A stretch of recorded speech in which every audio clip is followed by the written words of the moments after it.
So this is the first update.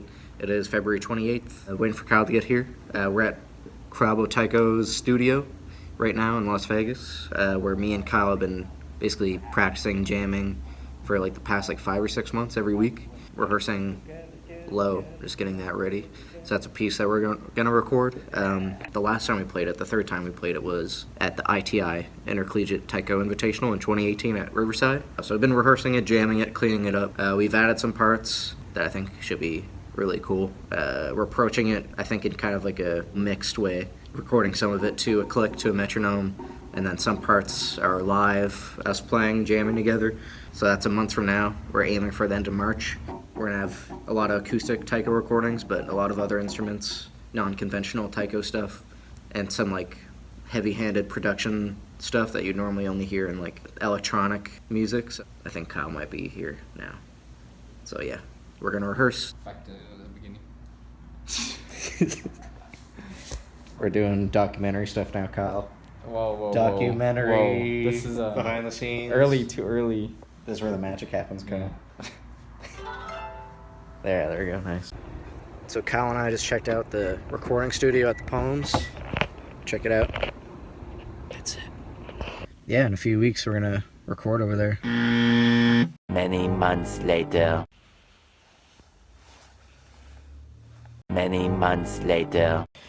Hey, just wanted to record another update. It's 2021 now, beginning of February 3rd.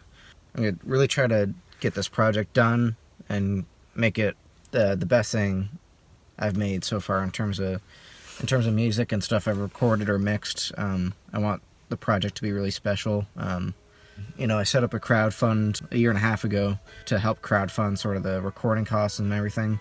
One of the people that donated, and one of the members of the group that I'm in, Karabo, Taiko, Lloyd Nakano, he passed away during the whole quarantine thing. He was like a patron, of Taiko. He just really loved Taiko and wanted to help out as much as he could. So he was one of the donors, and we're kind of have to do it in honor of him. But we're gonna make it really special. Getting up bright and early. Today's the first day of the recording session. I'm excited. It's about 6:30 right now, so we gotta head to the studio for 7:30. That's when we start, and we're doing full 8 hours today. So yeah, I'm excited. It should be fun. My name is Kyle Salinas, and I played Odaiko in the recording. I prepped both mentally and physically. I just tried to build up my endurance like we did during our practices, and just try to stay active. And I listened to a lot of music groups that I wanted to make it sound like, kind of, but also put my own inspiration into it. Yeah. That song's gonna sound like a kick drum.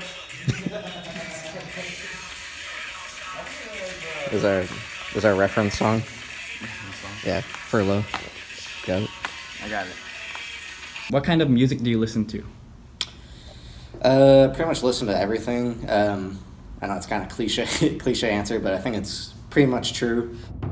Everyone jokes around that I listen to a lot of metal and progressive stuff, which I do. I listen to a lot of metal and hardcore music. A lot of that kind of inspires how I write. I think in terms of the aggressive nature of textures and stuff like that, I like to play around with. But I find a lot of kind of similarities between metal music and Taiko. All right, man. Let's give her a go.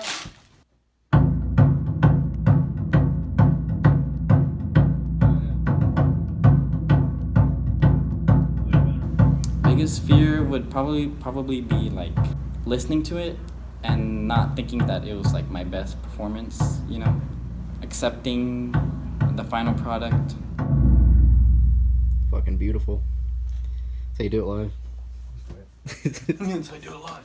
We just want it to sound good, and that's all we could hope for, is just produce something that sounds good and let the world hear it.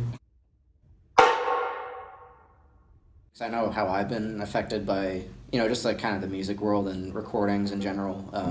Just how important recording music is to me. I'm gonna punch you in probably a few bars before the click in. And here it comes.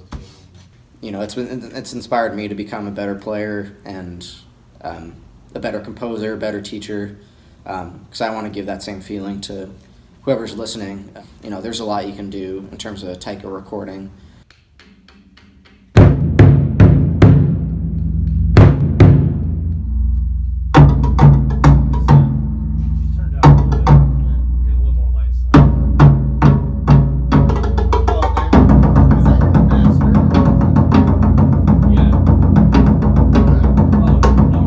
I like a lot of experimentation and just making things sound good, so I do have a lot of hope. Yeah, there's so much things you can do with Taiko now that it's pretty much like limitless, Alright, you ready to do it again?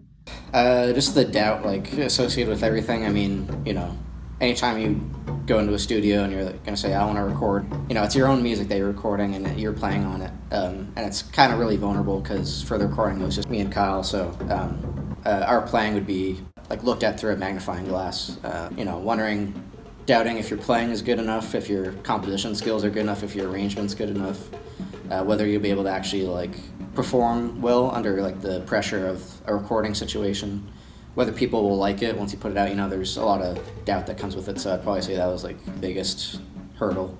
It's the biggest obstacle because you just have to get over that thing. If you hesitate a little bit, it'll cost you so much in terms of when you're playing, performing. If you hesitate, if you have doubt, it just leads to a downward slide. So what you eating there, Kyle? Sponsored by. I'm just kidding. Not really. Sponsored by Met RX.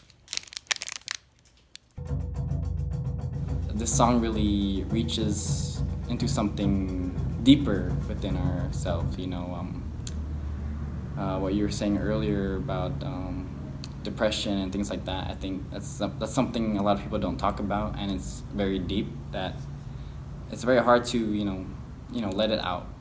It's supposed to leave you with okay, everyone goes through these tough things, these dark moments, sadness and confusion, and then eventually anger and guilt.